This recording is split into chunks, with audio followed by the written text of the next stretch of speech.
Estamos muy contentos de la aceptación que ha tenido esta charla. Hoy le voy a preguntar, ¿dónde estás, Andrés? Ah. Te escondiste. Tienes miedo, pues lo vamos a fundir aquí, que ya se lo dije. A preguntas, claro, a preguntas. Andrés Martínez es programador de Google y nos va a hablar de los grupos de desarrollo que tiene Google y que está muy orientado a la educación, ¿vale? Pues lo voy a dejar con él. Saben que todo este material lo vamos a poner lo que nos dejen, porque parece que tienen unas políticas aquí un poco restrictivas a la hora de publicar información. Lo pondremos en la web y recuerden a todos que dentro de una semanita o así tendrán el certificado de asistencia a la charla, ¿vale? Pues que la disfruten. Gracias. Gracias.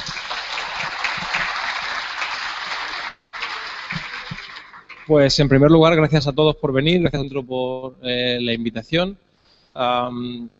Mi nombre es Andrés Martínez y también me conocen como Almo. Y bueno, pues en Twitter soy David Grau, en fin, me podéis encontrar en varios sitios. Y os voy a hacer hoy una triple propuesta, digamos, de contenido para esperar que, bueno, resulte de interés a vosotros.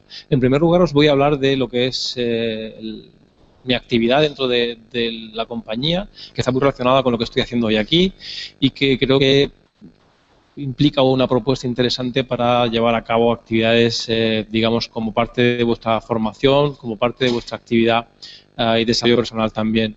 En ese sentido, como veis, la charla hace referencia a, digamos, la relación entre comunidades de desarrolladores y la educación, y lo hacemos en el contexto de la universidad, con lo cual yo creo que requiere un poco de explicación en cuanto a cómo las comunidades de desarrolladores se relacionan con la universidad.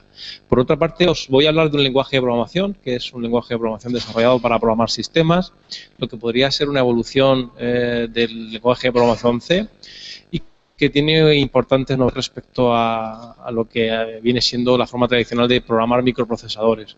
Esto, de alguna forma, si sois programadores web o otro tipo de programadores, puede carecer de interés para vosotros, y por ese motivo lo que hago es al final de la charla presentaros lo que es la plataforma PaaS App Engine y tomar utilizando Go. Y finalmente pues hay una ronda de preguntas donde podéis preguntarme lo que queráis, yo responderé lo que pueda.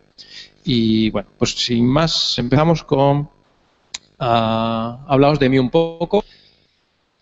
Creo que hoy en día, para hablar de una persona, lo más fácil, lo más oportuno es mostrar sus perfiles en Internet, y de alguna forma, si echáis un vistazo y me buscáis, pues podré aparecer con distintas denominaciones y perfiles en las distintas redes sociales. Al final trabajo dentro del equipo de ingeniería de Google, dentro de lo que se llama Developer Relationship, y que, bueno, bromean con este cargo, con este rol, diciendo básicamente que somos ingenieros con capacidades sociales. Lo que significa es que somos capaces de hablar en público sin llevar una bolsa de papel en la cabeza.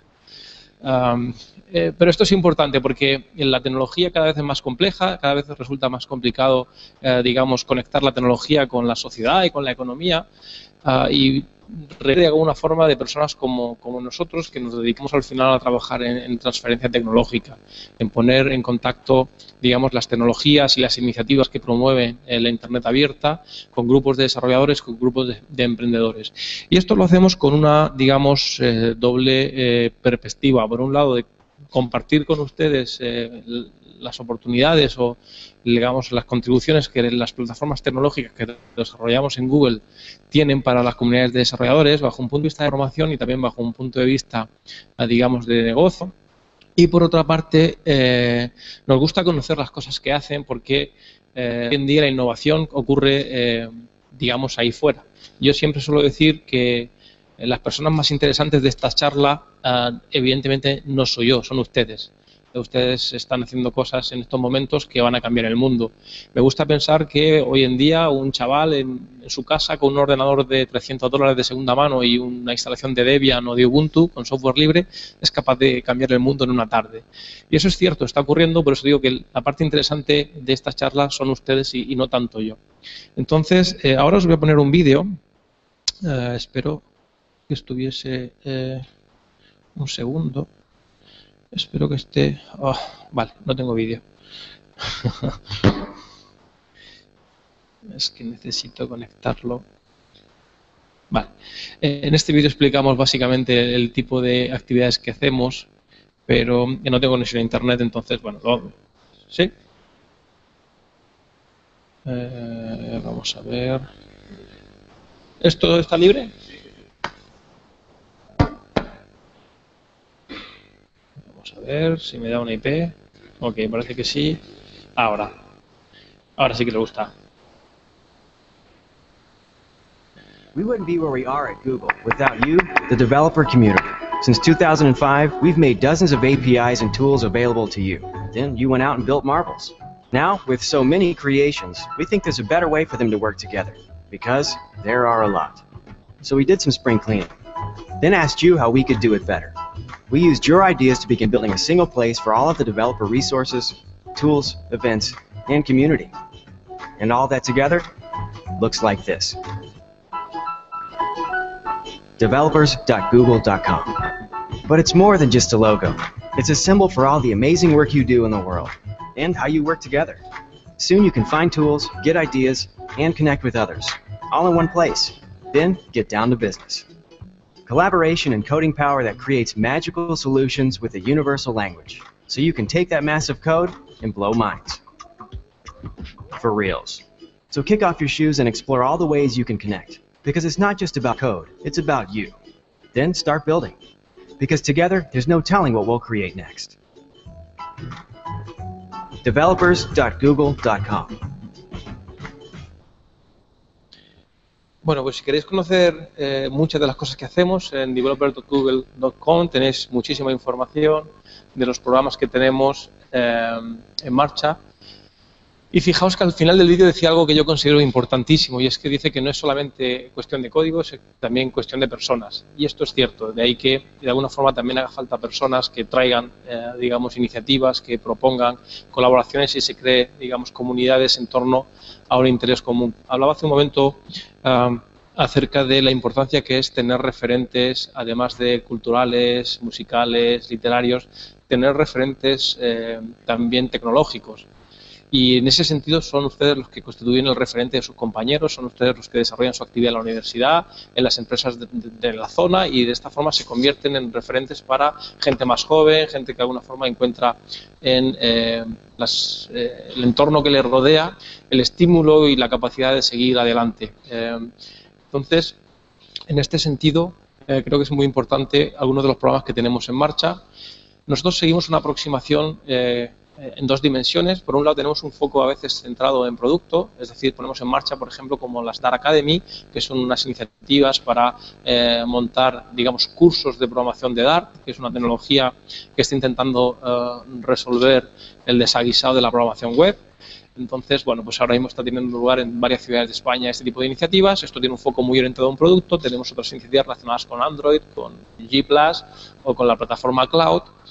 Y luego también tenemos una serie de programas que están más orientados a comunidades. Si conocéis lo que han sido el desarrollo de las comunidades open source a lo largo de los últimos 30 años, pues entenderéis que las comunidades han constituido el caldo de cultivo para hacer cosas increíbles como sistemas operativos GNU Linux, como kernel de un sistema operativo, como el kernel de Linux, o comunidades increíbles como la comunidad Apache, ¿no? Entonces, la aproximación comunitaria es algo que funciona muy bien, y en ese sentido nosotros tenemos un programa que se llama Google Developer Groups, donde de alguna forma recogemos la inquietud, el interés, el entusiasmo de personas que les gusta la tecnología y que en principio se reúnen para hablar de ella, pero que después desarrollan proyectos en open source utilizando, digamos, la colaboración, colaboran con ONGs en programas en el que transfieren o apoyan a ONGs con sus conocimientos tecnológicos, ayudan a estudiantes de secundaria con programas de enseñanza de tecnologías como Scratch o IP Mentor,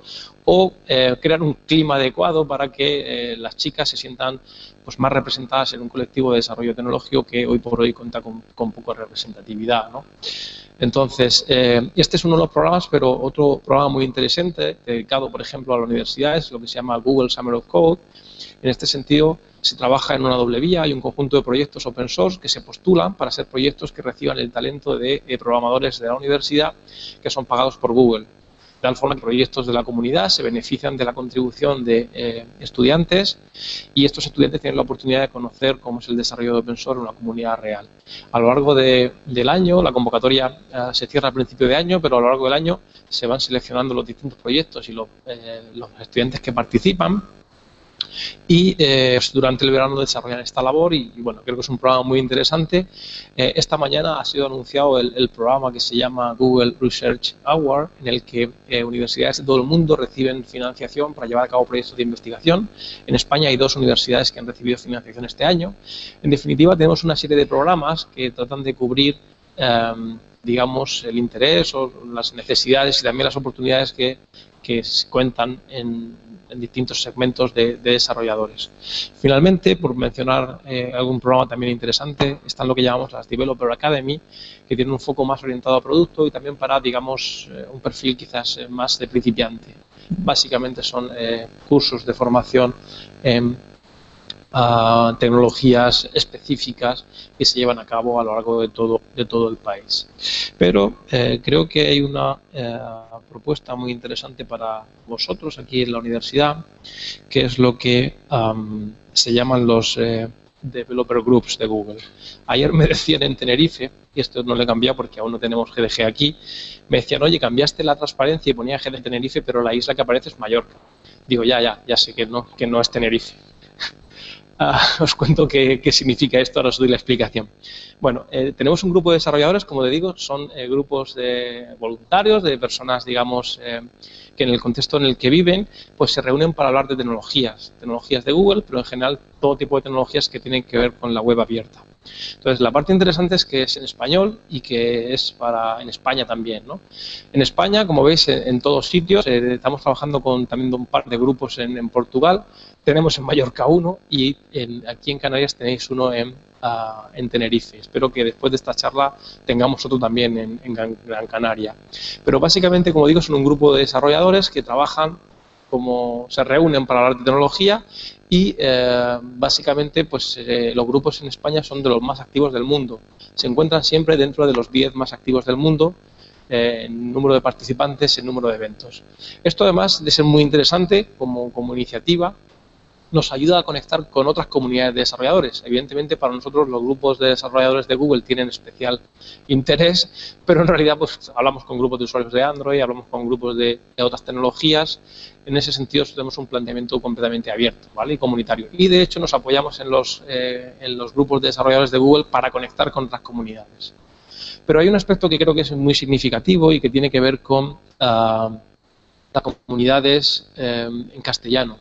Tenemos una página en G+, que podéis ver ahí, es Desarrolladores Google, que en apenas 100 días recoge más de 120.000 followers y que conecta a una comunidad que no sé si sois conscientes, pero en el mundo somos más de 1.000 millones de hispanohablantes, que además, si no estoy equivocado, somos el idioma que de forma nativa hablan más personas en el mundo, por encima del inglés, que a pesar de que se habla más, pero no de forma nativa, e incluso el mandarín es más fragmentado de lo que parecería. Entonces, creo que es muy interesante que entendamos que formamos parte de una comunidad más grande, y más teniendo en cuenta que en Estados Unidos hay 80 millones de personas que hablan castellano. Y gran parte de estas personas viven, trabajan y desarrollan su actividad profesional y personal en los grandes hubs tecnológicos, como son Silicon Valley, como son Texas, como son Miami o como son Nueva York en la parte de contenidos. Incluso en la zona de Boston y en las universidades tenemos una comunidad hispana con presencia. También hace un momento hablábamos de cómo españoles o personas que hablan español de todo el mundo trabajamos en grandes compañías. Esto me parece tan de sentido común que no merece la pena casi mencionarlo. No sé si alguien os ha hecho pensar en algún momento que no tenéis capacidad suficiente para esto, pero si os han hecho pensar esto, estáis equivocados. Cualquiera de vosotros puede llegar donde quiera. Como decía hace un momento, una persona en su casa hoy en día puede, programando con software libre, cambiar el mundo en una tarde. De hecho, acostumbro a decir también que en Internet no hay insularidad. Es decir, la Internet que tenéis aquí es la que tenéis en cualquier lado. Las tecnologías que son accesibles en Madrid, en Hong Kong, en Singapur, en Nueva York son las mismas. No tenéis ningún problema para trabajar aquí, vivir aquí y acceder a mercados mayoritarios, aprender, desarrollar vuestras actividades. Entonces, insisto, me parece tan de sentido común que que no lo había pensado, que alguien pudiera pensar que por estar en Canarias no tiene opciones a ciertas cosas. Eso no es cierto, tenéis opciones a llegar donde queráis. Yo de hecho soy de Murcia, fijaos si hay opciones, ¿no? O sea que... entonces es muy importante lo que os decía, ¿no? Las comunidades, y creo que es importante también hacer un hincapié en el sentido de cuál es la relación de las comunidades con la formación que recibís aquí en la universidad.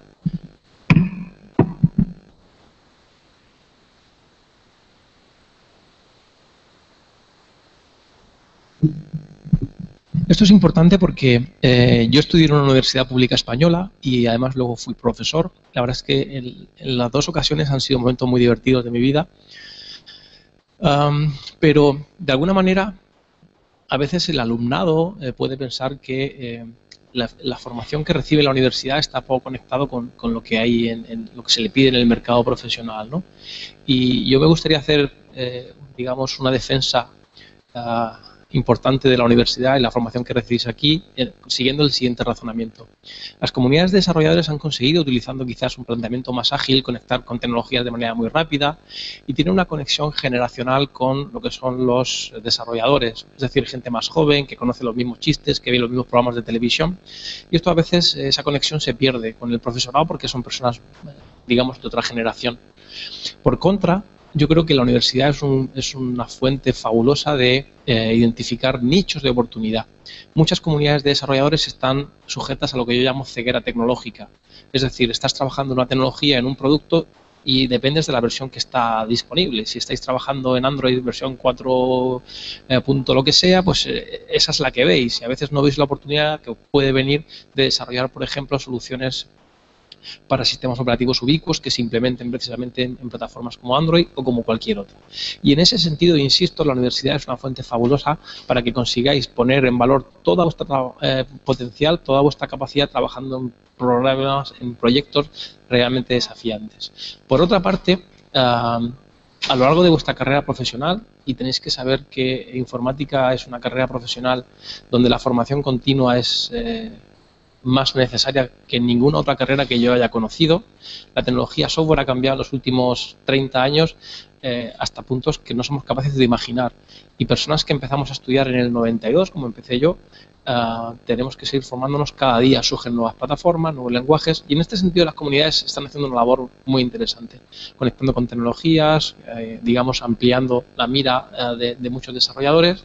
Por lo tanto, creo que es muy interesante que, por un lado, aprovechéis las ventajas que ofrecen comunidades como de desarrolladores como los developer groups, pero que saquéis partido de lo que aprendéis en la universidad, porque realmente es una oportunidad enorme de encontrar nichos en los que poner en valor vuestros conocimientos. En este sentido, deciros que a la hora de buscar salidas profesionales es muy importante que tengáis en cuenta que el currículum, en el caso de un programador, es el código que tiene subido en GitHub o las contribuciones que tiene hechas en Stack Overflow.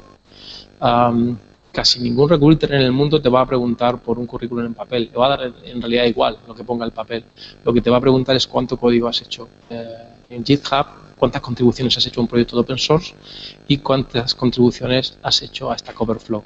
En ese sentido, os animo a el trabajo que hagáis dentro de la universidad, que vayáis haciendo, digamos, un reflejo del mismo en este tipo de comunidades, porque cuando llegue el momento, posiblemente mucho antes de terminar la carrera, ya os surgirán oportunidades profesionales para desarrollaros digamos, en el ámbito profesional.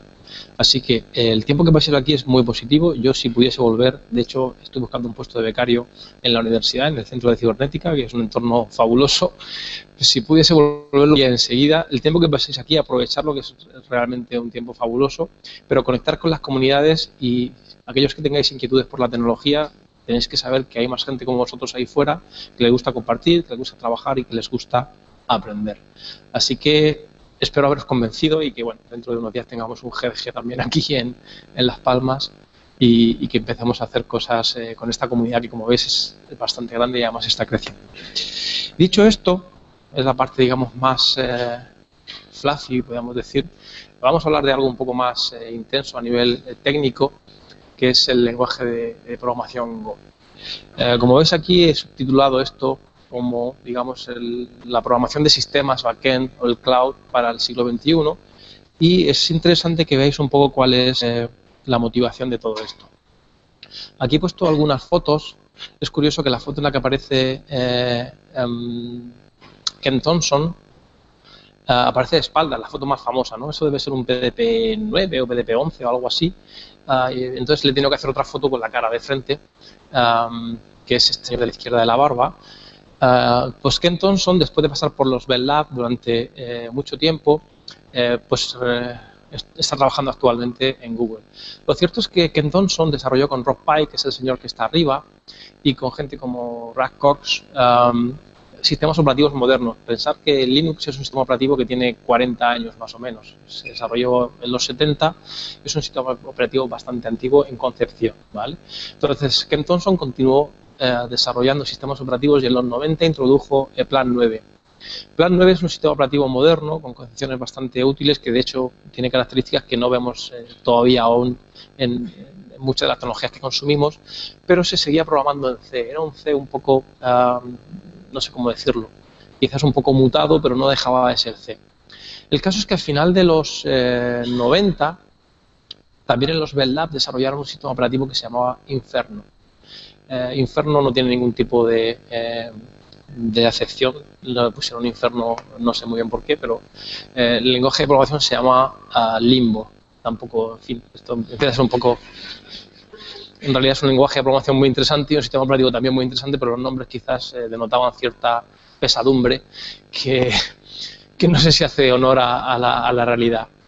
Entonces, Rob Pike desarrollaron este sistema operativo, que es un sistema operativo más moderno, con un lenguaje de programación en el que se mantenían las características de C, básicamente era un lenguaje para programar sistemas, pero se incorporaban algunas características como la gestión dinámica de memoria, con un garbage collector y una concepción que básicamente por la forma de concurrencia que estaba basada en los concurrent sequential processes de Hort, que es un modelo de concurrencia también de finales de los 70, si no estoy equivocado, se introducían canales y luego se introducía un paradigma de concurrencia basada en disociar lo que eran los threads de usuario de los threads del kernel. Ahora os contaré un poco de eso. En cualquier caso, la situación que se producía era que contábamos con un lenguaje y un sistema operativo que se utilizaba en entornos embebidos. En ese contexto, a lo largo de la primera decena del siglo XXI, pues tanto Ken Thompson como Rob Pike, como Russ Cox y como Rob Grindmaster o algo así, vinieron a trabajar a Google. Los tres primeros seguían trabajando en los sistemas core y el último que os he citado pues estuvo trabajando en la máquina virtual de JavaScript, ¿no? Que sabéis que va muy bien y se utiliza, por ejemplo, con Node.js. La cuestión es que estas personas, mientras que se dedicaban a compilar millones de líneas de código, descubrieron que habían una serie de problemas. Por un lado, los modelos de programación que se utilizaban todavía venían de la máquina de Turing de los años 40 y no sé si os gusta la informática teórica, pero incluso el modelo de Alonso Church con los lambda cálculos y el modelo de Gödel con la recursividad, todas eran equivalentes. Estábamos hablando en realidad de lo mismo, ¿no? En cambio, hoy en día ya contábamos con sistemas de lo que se llama Exact Computing, que incorpora sistemas completamente conectados, sistemas de computación masiva, donde además tienes multiprocesadores que comparten memoria principal. Entonces, en ese sentido, el desarrollo, siguiendo una aproximación como la que conocéis habitualmente en Linux, pues era enormemente complicada. Básicamente, los efectos que ellos notaban era una compilación muy lenta, y más importante que esto era el control de las dependencias, que era brutal. Hay por ahí algunas estadísticas que dicen que cuando compilas, me parece que es el comando ls, seguro que con otros ocurre lo mismo, en FreeBSD se incluye el std.io, pues no sé, 100 veces o algo así, una cantidad realmente increíble, ¿no? Aunque tienes Pragmat para evitar que la inclusión sea masiva, se producían casos como los que veis aquí, ¿no? Que os comento del 2007, código en C++, 2000 ficheros fuente, apenas 4,2 megabytes, cuando pasabas el preprocesador y resolvías todas las dependencias, generaban un fichero de 8 gigas de código fuente.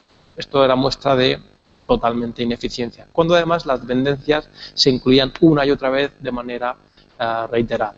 Esto hizo pensar que, bueno, el ejemplo, aquí no lo he puesto, pero estas compilaciones duraban como 45 minutos.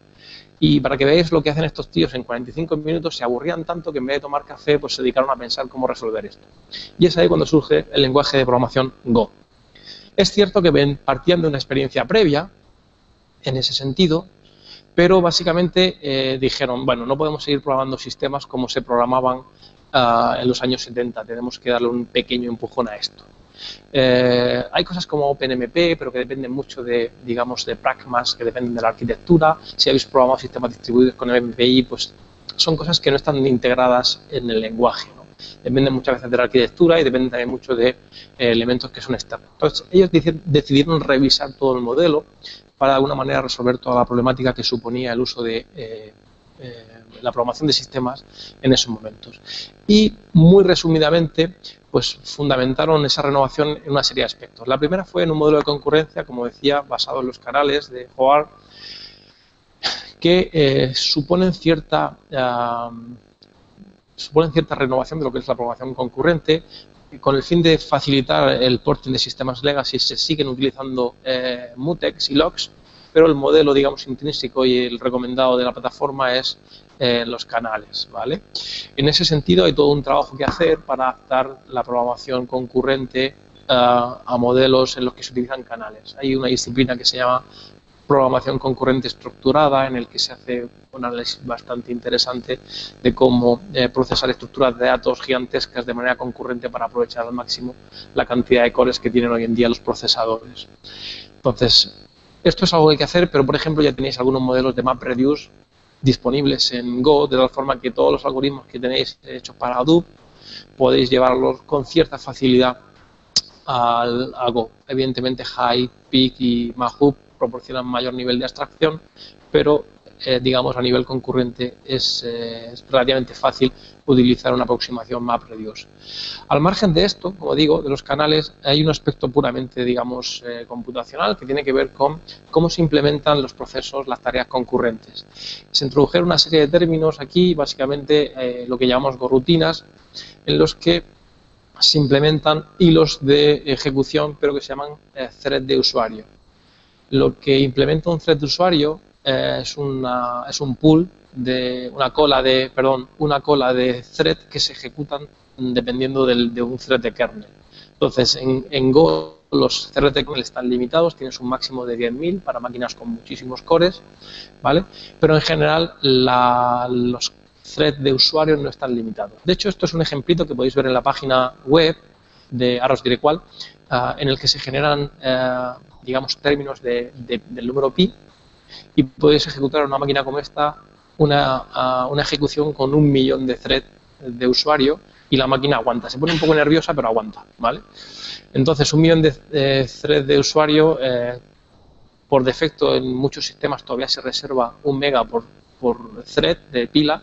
Nosotros utilizamos lo que se llaman pilas segmentadas y hoy por hoy empezamos con un tamaño de pila segmentada de 4K, se ha extendido un poquito para darle un poco más de capacidad en procesamiento recursivo y demás, y hoy por hoy son 8K, pero en una computadora como esta podéis ejecutar este pequeño ejemplo con 1 millón de threads de usuario y esto aguanta bastante bien. Si conocéis, por ejemplo, el modelo de programación de Node.js, básicamente, como decía, tienes una cola de peticiones que está atendida por un pool de thread. Esto es exactamente lo mismo, lo que pasa que viene implementado de serie en el lenguaje de programación. Respecto al tipado, pues bueno, tiene tipado estático, digamos, el adecuado posiblemente para hacer ingeniería del software, y luego para gente que viene del mundo de JavaScript y todavía siguen enganchados a este tipo de perversiones, pues tiene tipo también dinámico, ¿vale? Y esto se hace a través de interfaces. Entonces, hay un aspecto interesante para que veáis, digamos, la dimensión de los problemas que se resuelven con lenguajes como este, y que tiene que ver con lo que se llama el duck typing, ¿vale? El duck typing es que si tú tienes una interfaz que hace cuá como un pato, que se mueve como un pato y que vuela como un pato, pues seguramente será un pato. Entonces esto no es muy sofisticado como argumento, digamos, filosófico, pero básicamente permite implementar una cosa que se llama integración orgánica de patrones. ¿Qué significa esto? La concepción de cuando uno hace ingeniería del software moderna es que a priori no sabes cuál es la solución que resuelve tu problema.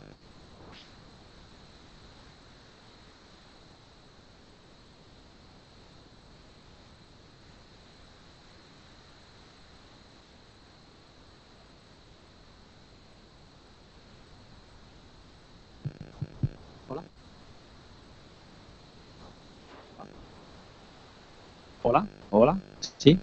Ok, ya estamos otra vez arriba. Entonces, para que veáis la dimensión de los problemas que se resuelven con lenguajes como Go, hay un elemento que se llama integración orgánica de patrones y que es lo siguiente. Básicamente, cuando uno empieza a resolver un problema gigantesco, no es capaz de tener un análisis definido antes de empezar con el diseño, ni un diseño finalizado antes de empezar con la implementación. Básicamente va desarrollando según va pudiendo y luego tiene que ir de alguna forma sintetizando, destilando esos modelos de análisis y de diseño que te permitan.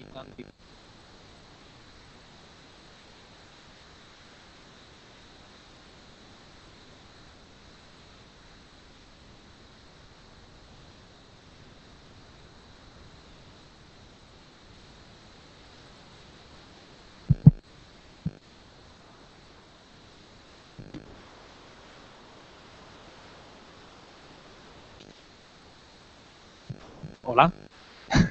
La tercera bala vencida. Para que veáis el tamaño de los problemas que se resuelven con este tipo de lenguajes de programación. Contamos también con mecanismos de reflexión y lo que sería un argumento también importante para la gestión dinámica de paquetes que permite, digamos, integrar código desarrollado de manera distribuida.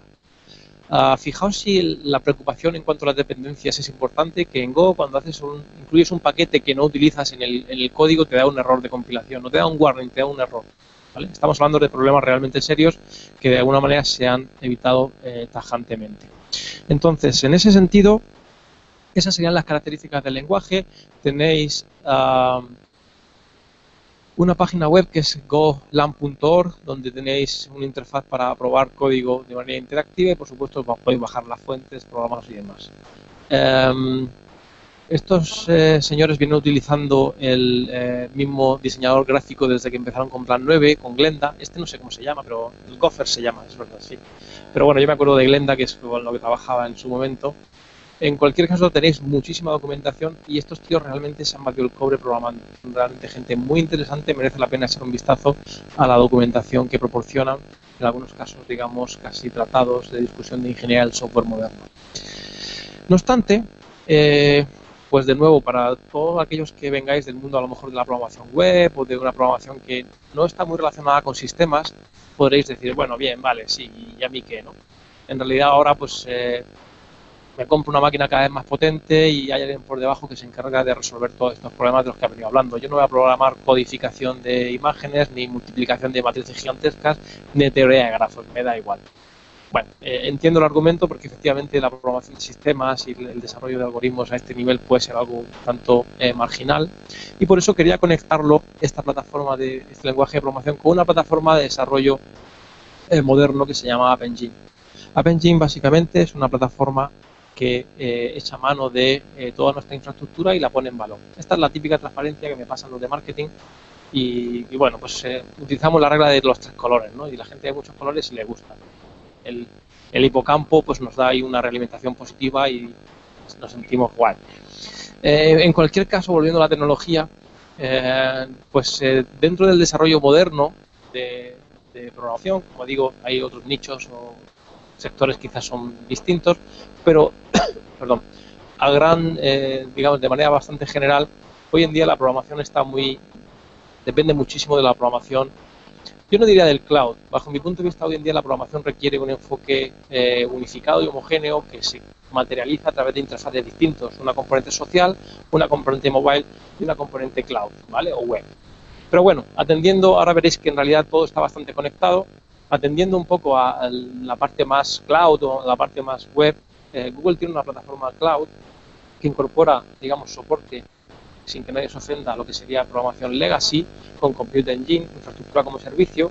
Tienes problemas en casa, te lo llevas a la nube y ya tienes problemas en la nube, pero bueno, básicamente es programación convencional. Y luego tienes plataforma como servicio, que sería App Engine, y lo que aquí aparece como App Services podría ser software como servicio. Son, digamos, interfaces de programación, servicios a nivel de aplicación que permiten una aplicación, yo diría que más moderna. Hoy en día, para mí, la programación de plataformas cloud es prácticamente obligatoria, ¿no? Por lo menos conocerla bastante bien Y como digo, el desarrollo de aplicaciones está completamente influenciado o dirigido con esta visión homogénea que canalizan a través de distintos, digamos, interfaces.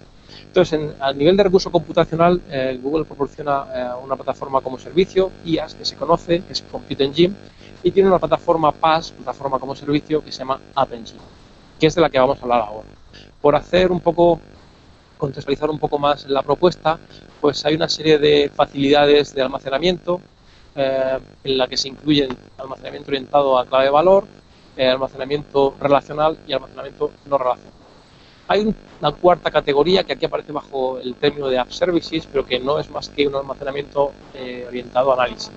Si sabéis un poco de data mining o Big Data, que se llama ahora, pues básicamente solemos tener una base de datos operativa donde realizamos el soporte al negocio o al problema, y luego solemos tener bases de datos desnormalizadas que se utilizan únicamente como lectura, en modo lectura únicamente, y que permiten hacer análisis masivos. Bueno, pues BigQuery es una base de datos de estas características donde básicamente utilizando el lenguaje SQL se realizan queries full scan en el que podéis hacer join gigantescos de varios gigas de información en un tiempo rapidísimo.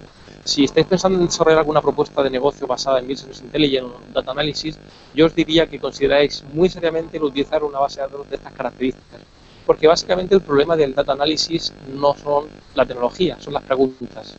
Es decir, si tenemos la pregunta adecuada, la tecnología hoy por hoy puede resolverlo. El problema es encontrar la pregunta. Y normalmente la gente que tiene las preguntas adecuadas, en el sentido para el negocio, es la gente de negocios, ¿vale? La gente de marketing, el CEO. Y estas personas, pues es probable que conozcan SQL, es más difícil que conozcan el concepto de MapReduce y cómo, digamos, expresar sus cuestiones existenciales y de negocio en términos algorítmicos como MapReduce. Con lo cual, la posibilidad de ofrecerle al usuario una interfaz cercana a su definición del problema, pues es algo súper potente. Y como digo, aunque no es tan versátil como podría ser a lo mejor Hadoop, sí que es cierto que puede ser una aproximación interesante para implementar soluciones de data analysis.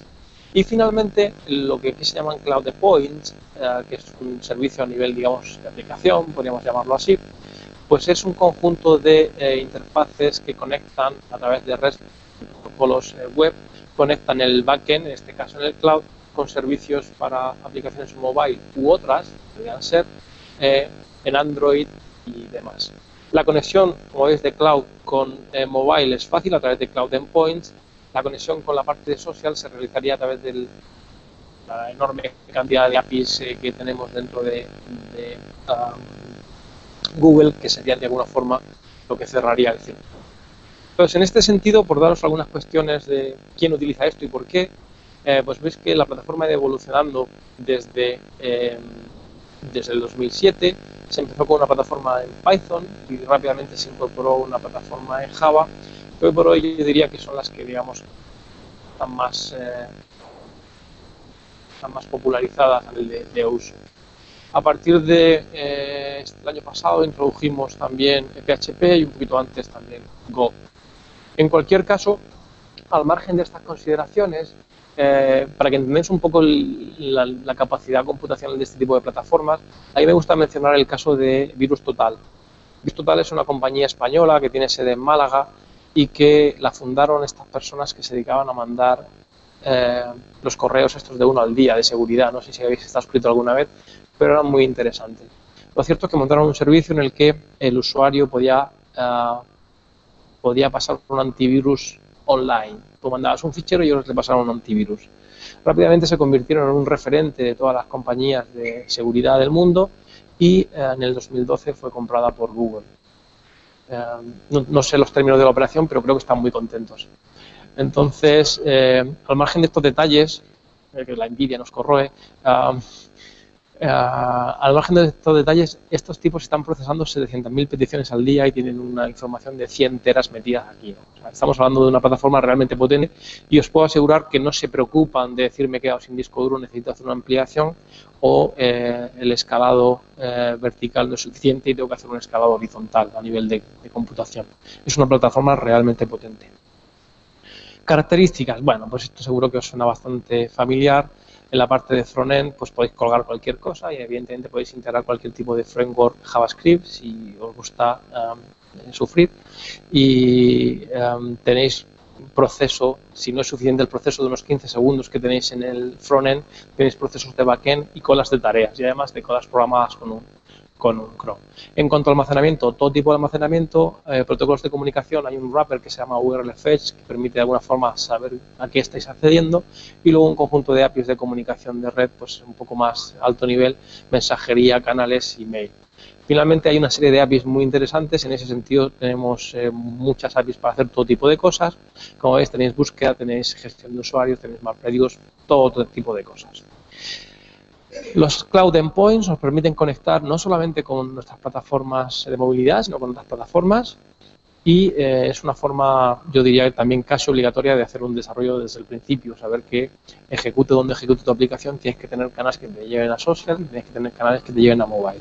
Todo esto se hace muy fácilmente y para aquellos que os preocupen dónde están los datos, pues los datos se encuentran bien cuidados, en este caso están en Europa y bueno, pues nos preocupamos de que los sistemas estén uptime todo lo que podemos y cualquier esfuerzo en este sentido es poco.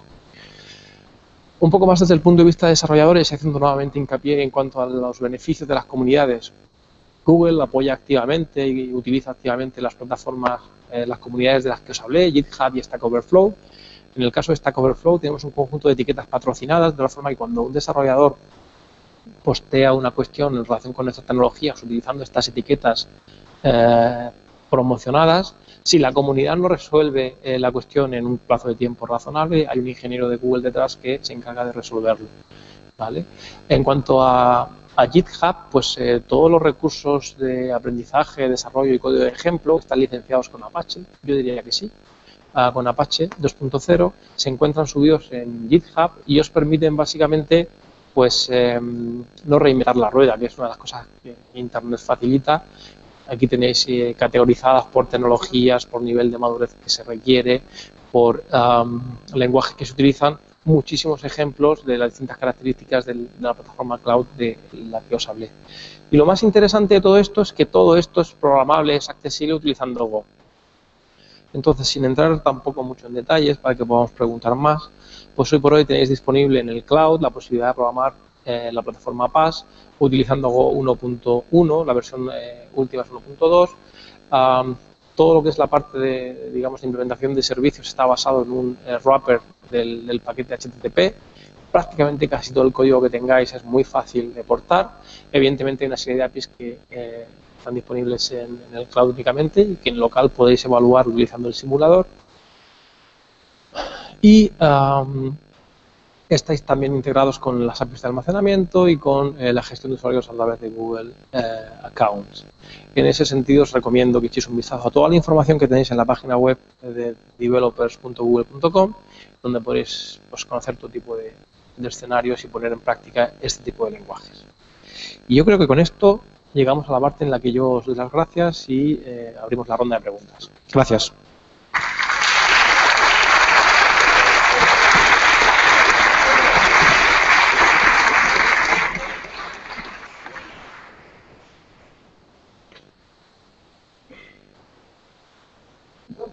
Sí. La ley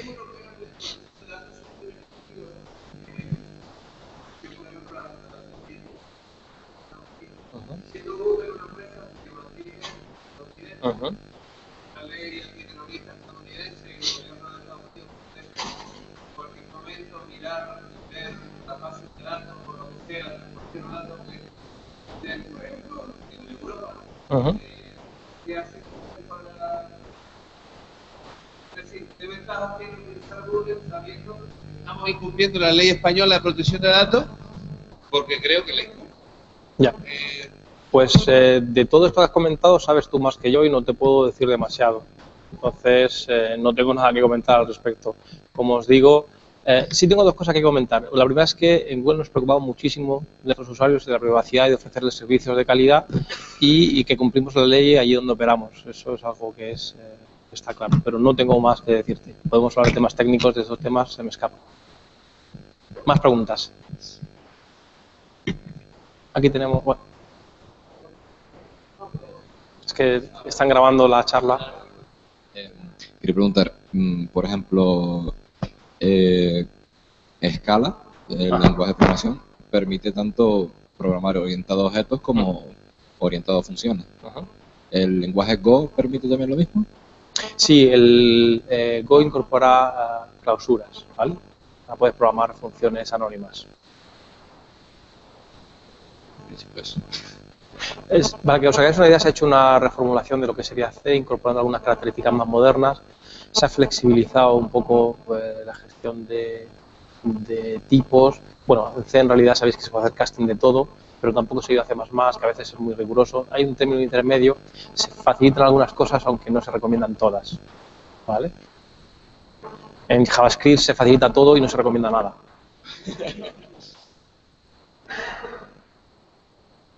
Más, ahí tenemos otra pregunta.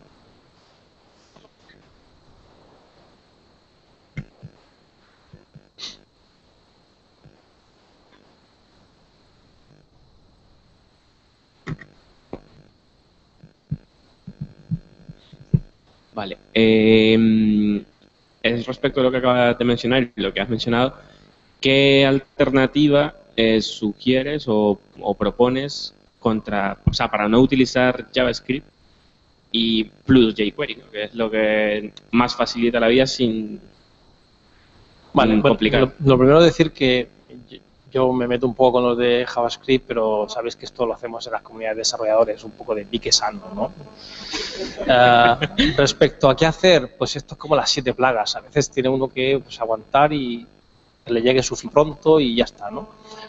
No, fuera de bromas, sabéis que, por ejemplo, Dart empieza a proponer modelos en los que la programación web se está facilitando enormemente y la integración con AngularJS pues resuelve muchos de los problemas. Bajo mi punto de vista, muy humildemente, tampoco soy especialista en la materia, el problema de la web, que ha funcionado muy bien bajo un punto de vista social y tecnológico, digamos, el problema es de metodología, ¿no? Que no está muy bien, muy claro dónde está el frontend, que es el backend, está todo muy mezclado y además si tienes prisa te lo saltas todo, ¿vale? Y luego desde el punto de vista del lenguaje de programación, sabéis que JavaScript fue el resultado de una noche loca. Entonces, pues la gente en Scale le pusieron unos plazos de masa cortos, tuvo que hacer algo, tuvo un calentón y tal, y lanzó JavaScript, ¿no? Y si leéis un tratado moderno de JavaScript, básicamente se dedican a decir no utilices esto, no utilices esto, no utilices esto, ¿no?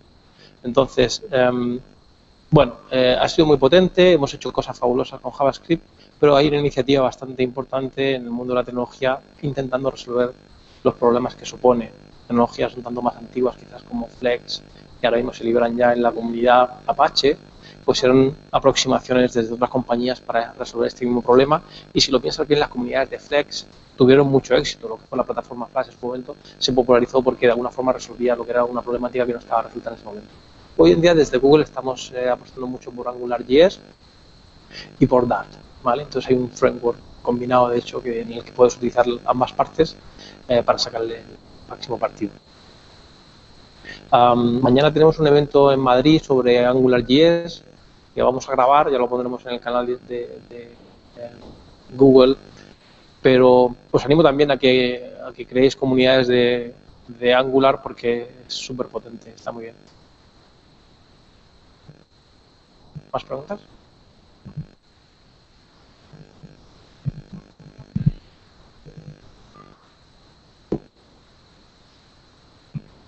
Hola, buenas. Para poder crear una comunidad aquí de Google, como dijiste antes, la de Tenerife, ¿con quién hay que hablar? ¿Qué hay que hacer? ¿Qué Dios hay que rezar?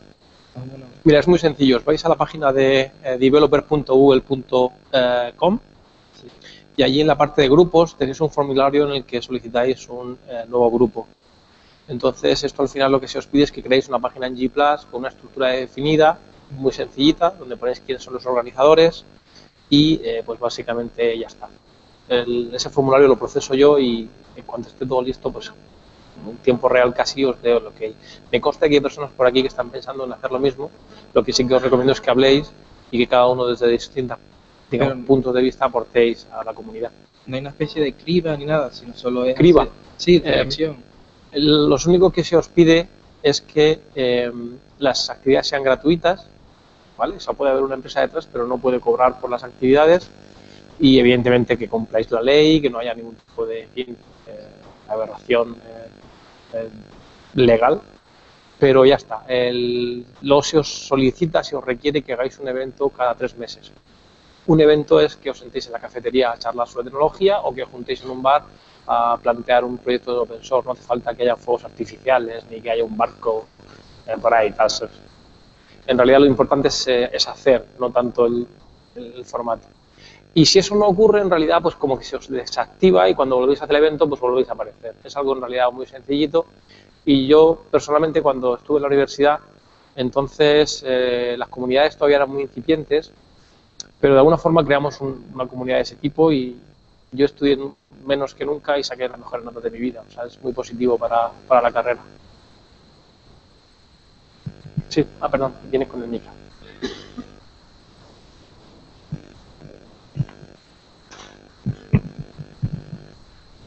¿Cómo llegó usted a trabajar en Google? Eso me lo pregunto yo todos los días. No me lo creo. Pues no hay reglas fijas. Yo creo que tener cariño por las cosas que hacéis es importante. Esta carrera, como digo, requiere formación continua y yo bromeo diciendo que llevo 15 años sin trabajar. Tampoco se lo digo a mi mujer, porque dice, ¿qué haces todo el día por ahí? ¿No estás trabajando? O sea, bueno, no se lo cuento, pero hay que tener cariño por las cosas que hacéis. De alguna forma es el oficio que os toca. Por otra parte, esta disciplina es apasionante. Desde un punto de vista económico, social, histórico, hemos tenido la posibilidad de disfrutar de la mayor revolución de la humanidad desde que inventamos la guerra. Entonces, realmente es una disciplina fabulosa. La computación tiene conexiones con economía, con matemáticas, con mucho trabajo, mucho cariño por las cosas que haces y ya un poco más seriamente, pues yo tengo una formación bastante multidisciplinar. Eso es positivo, creo que en cualquier caso. Creo que es muy importante que tengáis punto honor e iniciativa personal, que seáis obstinados, tiene una connotación negativa, pero que os guste, digamos, dedicarle tiempo a las cosas que hacéis y poco más. Ya no Google, todas las compañías del mundo están buscando talento y les da igual quiénes seáis. No se van a fijar en vosotros, se van a fijar en vuestro talento. Y esto, si lo piensas bien, es algo fabuloso. Ya digo, siendo de Murcia no tuvieron ningún problema en contratarme. Ahí hay otra pregunta.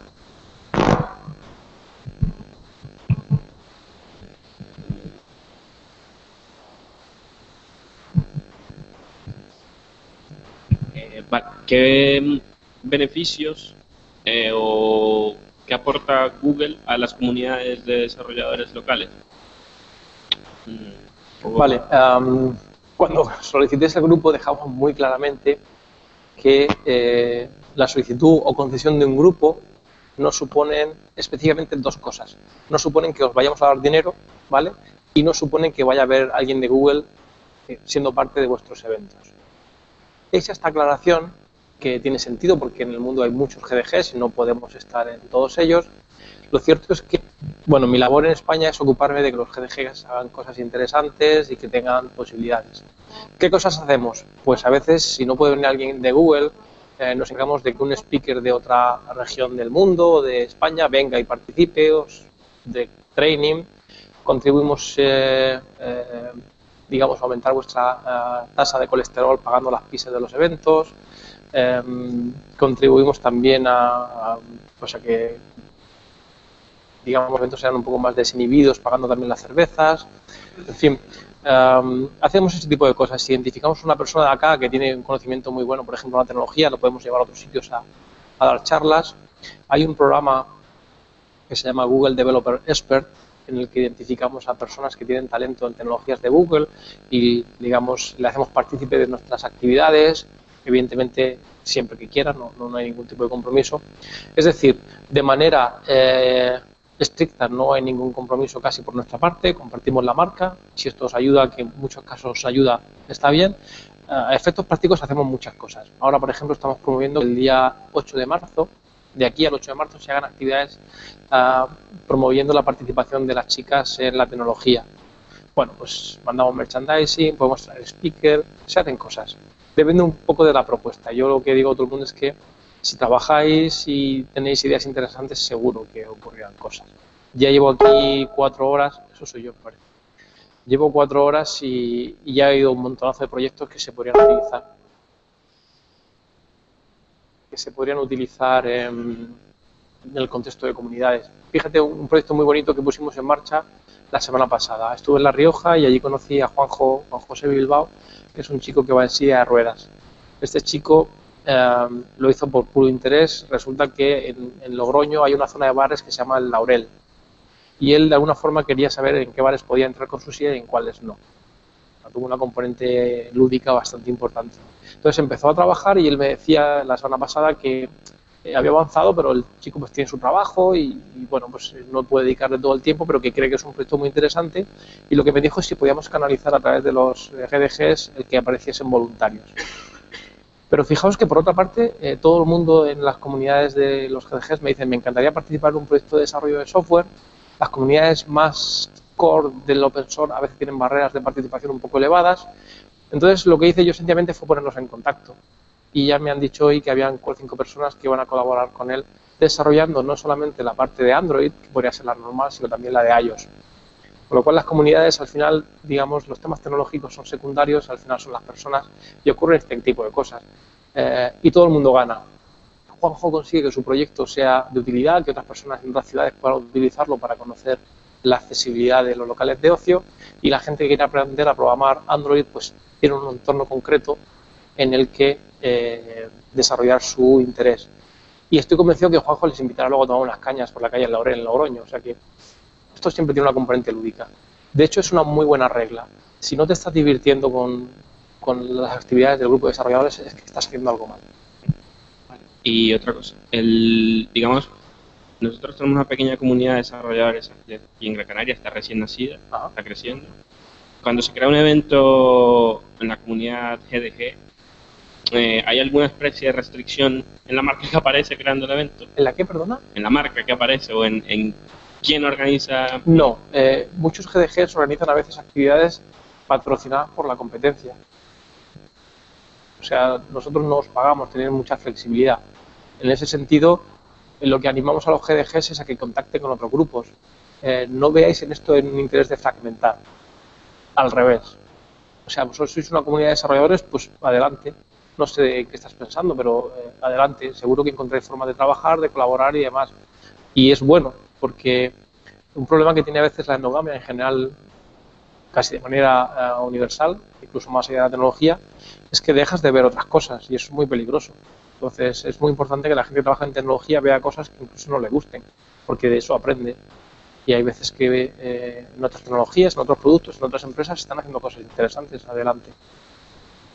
Yo lo que diría es a todo el que le interese la tecnología, la creación de empresa, el desarrollo, digamos, tecnológico, pues hablar, y al final sois una comunidad que os veis todos los días en la universidad, compartís muchas veces cercanía a nivel de vivienda, pues aprovechar. ¿Más preguntas? Allí hay otra. Al fondo. Hola, buenas tardes. Te quería preguntar sobre lo que dijiste al principio sobre el Google Summer of Code. Te quería preguntar muy bien porque yo una vez estuve interesado en un micelio rana, que es un micelio rana, y por lo que entendí más o menos sobre ese certamen, se puede decir, son que varias empresas que tienen productos lo lanzan para coger como una especie de becarios o algo así que esté interesado en hacer eso.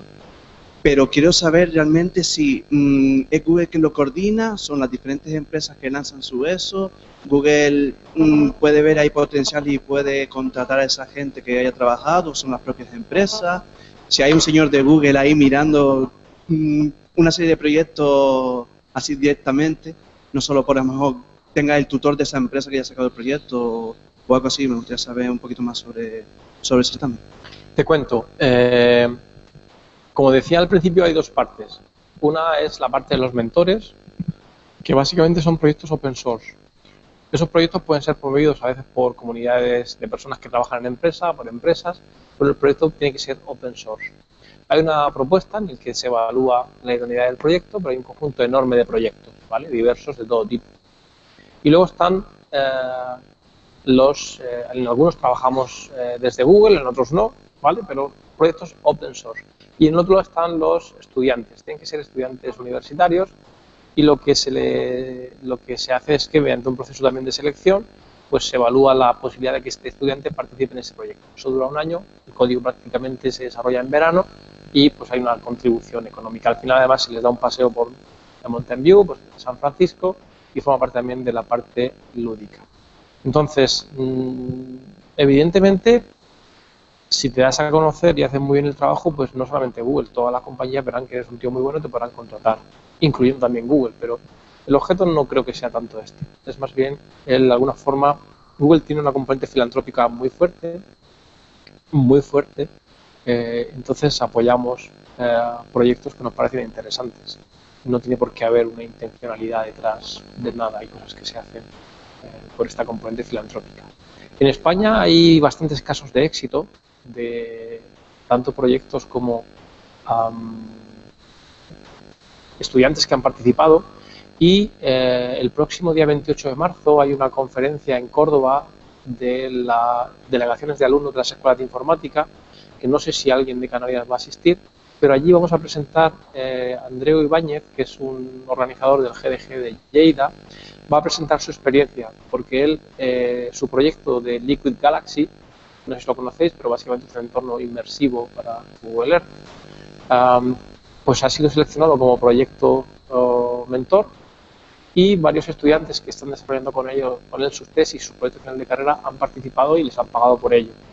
Entonces, como a mí me parece que es un proyecto muy interesante y que puede ayudar mucho, primero, a que proyectos que tengáis aquí reciban contribuciones financiadas por Google, y que estudiantes de la escuela puedan, digamos, conocer el desarrollo en una comunidad real de open source, pues lo estoy proponiendo, lo estoy, digamos, comunicando, y Andreu va a venir a Córdoba a presentar su experiencia, un poco los trucos que él ha desarrollado para conseguir que esto funcione.